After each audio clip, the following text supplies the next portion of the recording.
My brothers and sisters in Christ, in this Sunday's Gospel we encounter one of the 7 resurrection appearances of Jesus, the road to Emmaus. The Lord be with you. A reading from the Holy Gospel according to Luke. That very day, the first day of the week, 2 of Jesus' disciples were going to a village 7 miles from Jerusalem called Emmaus. And they were conversing about all the things that had occurred. And it happened that while they were conversing and debating, Jesus himself drew near and walked with them. But their eyes were prevented from recognizing him. He asked them, "What are you discussing as you walk along?" They stopped, looking downcast. One of them, named Cleopas, said to him in reply, "Are you the only visitor to Jerusalem who does not know of the things that have taken place there in these days?" And he replied to them, "What sort of things?"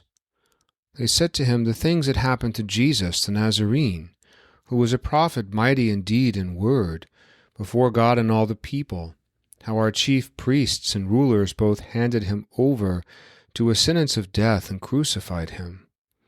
But we were hoping that he would be the one to redeem Israel. And besides all this, it is now the 3rd day since this took place. Some women from our group, however, have astounded us. They were at the tomb early in the morning and did not find his body. They came back and reported that they had indeed seen a vision of angels who announced that he was alive. Then some of those with us went to the tomb and found things just as the women had described, but him they did not see." And he said to them, "Oh, how foolish you are! How slow of heart to believe all that the prophets spoke! Was it not necessary that the Christ should suffer these things and enter into his glory?" Then, beginning with Moses and all the prophets, he interpreted to them what referred to him in all the Scriptures. As they approached the village to which they were going, he gave the impression that he was going on farther. But they urged him, "Stay with us, for it is nearly evening and the day is almost over." So he went in to stay with them. And it happened that while he was with them at table, he took bread, said the blessing, broke it, and gave it to them. With that their eyes were opened, and they recognized him, but he vanished from their sight. Then they said to each other, "Were not our hearts burning within us, while he spoke to us on the way, and opened the Scriptures to us?" So they set out at once and returned to Jerusalem, where they found gathered together the 11, and those with them who were saying, "The Lord has truly been raised, and has appeared to Simon." Then the 2 recounted what had taken place on the way, and how he was made known to them in the breaking of the bread. The Gospel of the Lord.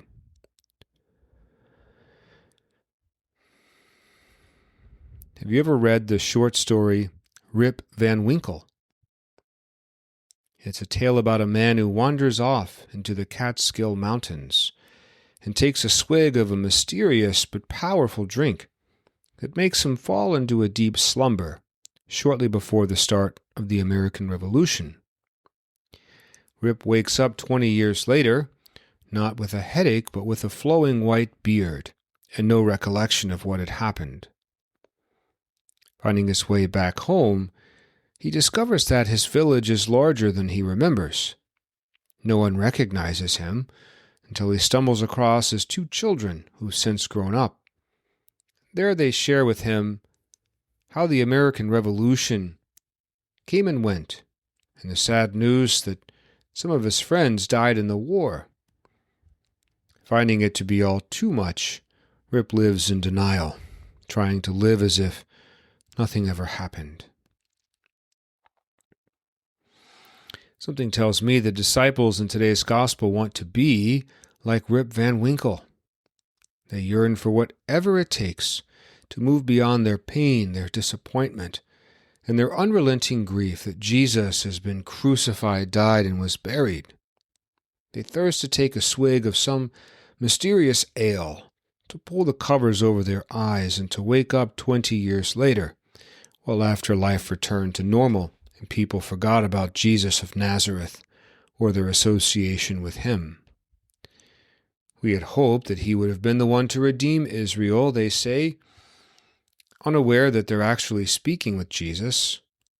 Notice the disciples speak of him in the past tense. Their hope is shriveled, drying up like a grape in the sun.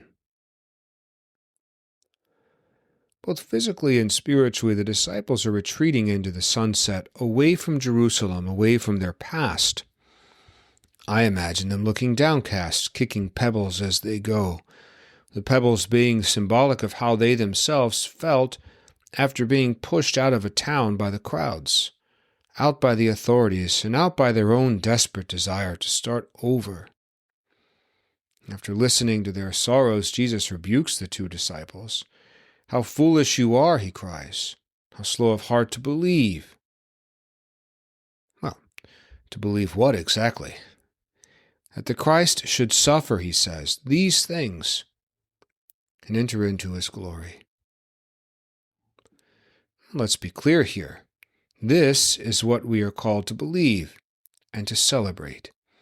The fact that the Son of God lived and died among us. That he wasn't a mighty king, but a suffering servant. That he didn't avoid pain or death, rather he overcame it. That he still bears his scars after his resurrection. That suffering leads to glory. That victory sometimes looks like defeat. That death, my death, leads to life. Thus pulling a Rip Van Winkle and sleeping through our Good Friday grief is not how we get to Easter Sunday. The only way to genuine healing and resurrection hope is through journeying with the risen Lord. Easter is not about abandoning Jerusalem or the grief that comes with it. It's about re-entering the city changed. It's about becoming a wounded healer, teaching others how to turn their sorrow and disappointment into joy. The story of Emmaus is good news for us. Jesus reveals that he does not only appear to the Mary Magdalens of this world, those who are relentlessly faithful, who cling to Christ even after his death, who are not afraid to face their grief or to return to the empty tomb in the dim light of Easter morning. He also appears to people like the disciples in today's gospel, who don't know their Bibles, who cannot see Jesus, the Messiah, spoken of in the Scriptures.